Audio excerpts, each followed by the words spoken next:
नाम तो पता नहीं किसके कितने मुकदमों में आते हैं। उससे आज के दिन मेरे ख्याल से हरियाणा विधानसभा में सबसे ज्यादा ईडी के मुकदमे तो भूपेंद्र हुड्डा पे लड़ रहे हैं। क्या कांग्रेस उनकी टिकट काटेगी? अरे मैं अभी तो ये समान समारोह गिना के गया हूँ कि सैनी साहब अपने 4 महीने के एक करीबी वादा तो पूरा पब्लिक के आगे आकर बताए। आप तो कांग्रेस शासन की बता रहे हो। अब तक जितने समान समारोह है वो तो सारे आधे ज्यादा तो मेरे महकमों के हैं और मेरे टाइम के हैं।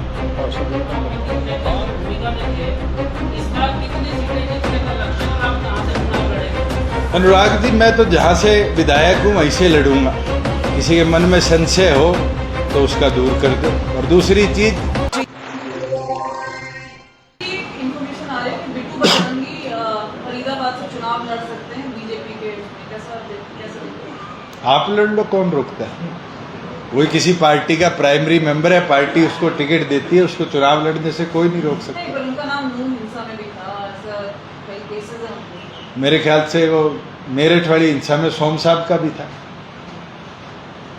नाम तो पता नहीं किसके कितने मुकदमों में आते हैं। उससे आज के दिन मेरे ख्याल से हरियाणा विधानसभा में सबसे ज्यादा ईडी के मुकदमे तो भूपेंद्र हुड्डा पे लड़ रहे हैं। क्या कांग्रेस उनकी टिकट काटेगी? और एक नया पर्चा और हुआ है, शायद 800 करोड़ का है, 1000 करोड़ का लैंड डील का है, जिसमें रैली गेयर तक इन्वॉल्व है।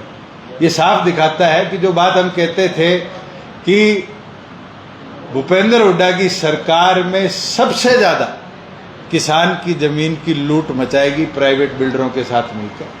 धीरे धीरे एक एक पन्ना जो डॉक्टर अजय सिंह चौटाला जी ने चार्जशीट बनाई थी उसका खुलता जा रहा है। और ये चीज अब सामने आने लगी कि इनका मोडस ऑपरेंडी क्या था और किस तरीके से उस समय के मुख्यमंत्री भूपेंद्र हुड्डा ने कंपनी से कंपनी में पैसा ट्रांसफर कराकर अपने यारों प्यारों के नाम शेयर करवाने का काम किया। अगर आप चाहते हो तो मैं आपको अलग से डाटा प्रोवाइड कर दूंगा, चाहे वो नहीं, अभी मेरे पास है नहीं, वो इतनी मोटी चार्जशीट है, मैं आपको कॉपी दे दूँ। चलो, आपको चाहिए तो एक बार आपके साथ दोबारा बैठ जाऊँ, उसमें यही बता दूंगा कि नंबरदार के नाम क्या है, बिट्टू के नाम क्या है, सिट्टू के नाम क्या है, किसके वाटिका के शेयर हैं, किसके रामप्रस्ता के शेयर है, कौन कौन डायरेक्टर रह गए। आपकी इच्छा पूरी कर लूँगा, हफ्ते बाद फिर बैठ जाएगी। आप यूं आते रहोगे, मुझे भी खुशी होती रहेगी। सर, ये पंजाब अपोज कर रहा है जो 3 गैलेंट्री की बात की गई है, 3 पुलिस वालों को, आईपीएस ऑफिसर्स जो किसानों के साथ किसानों को आगे नहीं बढ़ने दिया। मेरे संज्ञान में मामला नहीं है। बात में थे तो वो जो सरकार की उपलब्धियां बता रहे थे उसमें कांग्रेस के टाइम के अचीवमेंट्स बता के। अरे मैं अभी तो ये समान समारोह गिना के गया हूँ कि सैनी साहब अपने 4 महीने के एक करीबी वादा तो पूरा पब्लिक के आगे आकर बताए। आप तो कांग्रेस शासन की बता रहे हो। अब तक जितने समान समारोह है वो तो सारे आधे ज्यादा तो मेरे महकमों के हैं और मेरे टाइम के हैं। और सैनी साहब का कंट्रोल गवर्नमेंट में इतना कमजोर है कि कल 12 घंटे डॉक्टरों के साथ बैठक करने के बाद हरियाणा की मेडिकल व्यवस्था को फेलियर की ओर ले जाने में वो कामयाब है। डॉक्टरों के साथ बेनतीजा बैठक और आज उनकी हड़ताल जाना हरियाणा प्रदेश के मेडिकल सिस्टम का फेलियर सामने आता है। और फेलियर नहीं, आज तक जो उनने आयुष्मान इम्पैनल्ड हॉस्पिटल के 300 करोड़ के ड्यूज भेजने की बात थी उसको भी वो फुलफिल नहीं करते। उनका तो केवल मात्र एक कार्य रह गया कि सुबह चंडीगढ़ से हेलीकॉप्टर में कहीं जाते हैं, शाम को आते। आपने कहीं सुना है कि किसी डिपार्टमेंट का ओवरऑल रिव्यू उनने किया? एक होम डिपार्टमेंट का था और आप जैसा ही एक भाई बंधु बता रहा था कि उसके अंदर ये कहा गया कि क्राइम हो जाता है, पुलिस से पहले तो लोग बता देते हैं, टीवी बता देते हैं।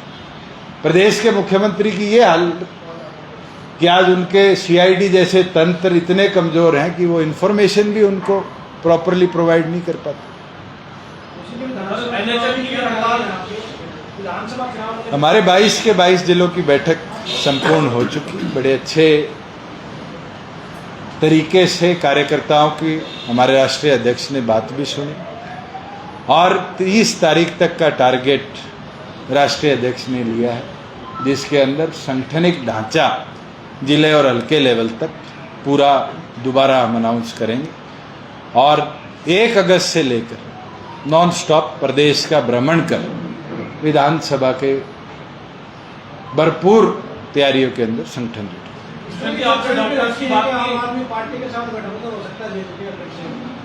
किसके साथ होगा, कब होगा, पिछली बार नहीं थे, इसलिए मैं दोबारा रिइटरेट कर देता हूं, ये समय की बात है।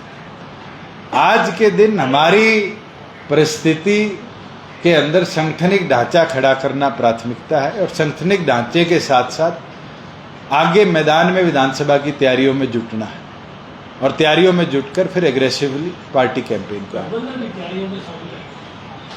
अभी तक किसी भी पार्टी से किसी भी लेवल पर किसी भी पदाधिकारी की या व्यक्ति की संगठनिक कोई चर्चा नहीं। एक गठबंधन रहने का हो चुका ऑलरेडी बीएसपी का, तो उसको किस रूप में देख रहे हैं आप? मैं तो आम जनता से ये रिव्यू आ रहा है कि बीजेपी ने कराया है।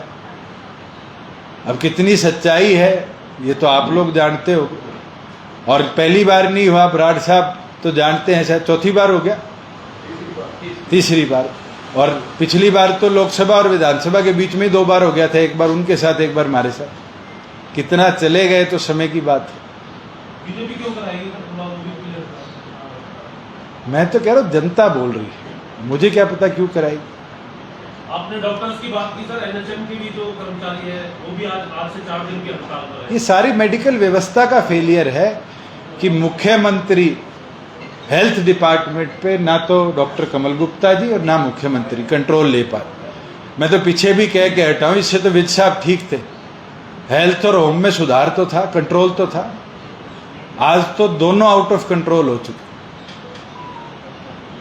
जब तक एडमिनिस्ट्रेटर स्ट्रांग नहीं होगा तो इस तरह की कमियां आती रहेंगी। एडमिनिस्ट्रेटर मजबूत होगा तो इन चीजों पे प्रतिबंध लगते रहेंगे। एक सबसे विधायकों की आपने जो शिकायत की है अपनी पार्टी के, उस पर रिएक्शन चाहूंगा।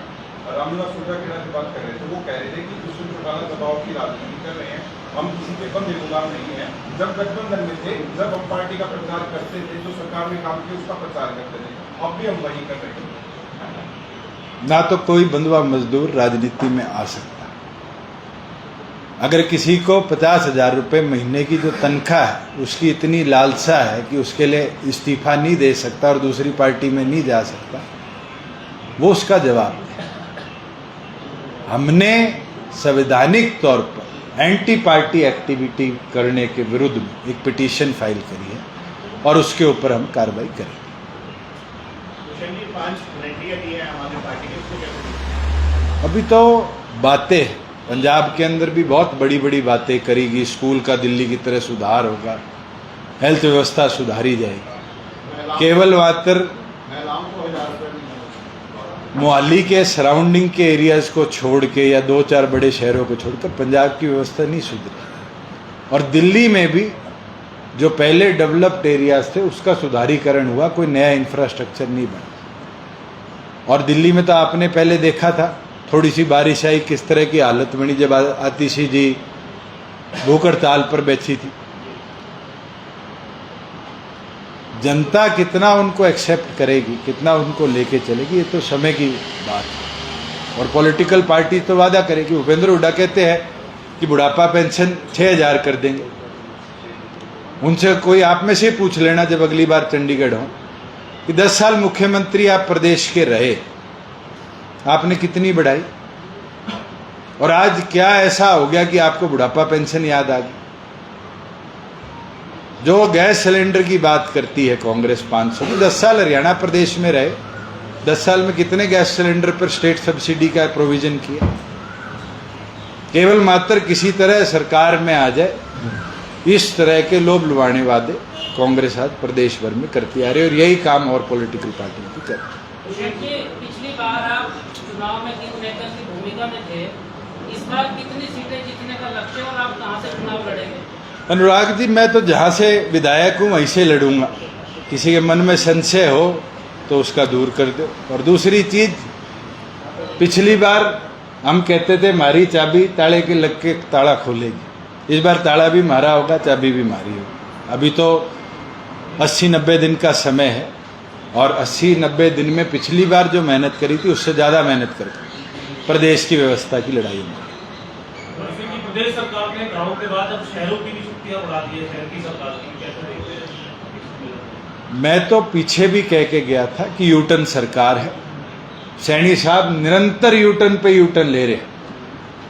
आप मेरी तरफ से ही पूछ लेना कि मैंने सवाल किया कि क्या ये यूटर्न मनोहर लाल सरकार का या मनोहर लाल जी का फेलियर था कि सैनी साहब को बदलना पड़ रहा है, या सैनी साहब अब ये मानते हैं कि चुनाव के अंदर हमें यूटर्न लेने में फायदा होगा और आने वाले भविष्य में जो कदम उठाएंगे वो इसी तरीके से मनोहर लाल जी के फेलियर को दिखाते रहे।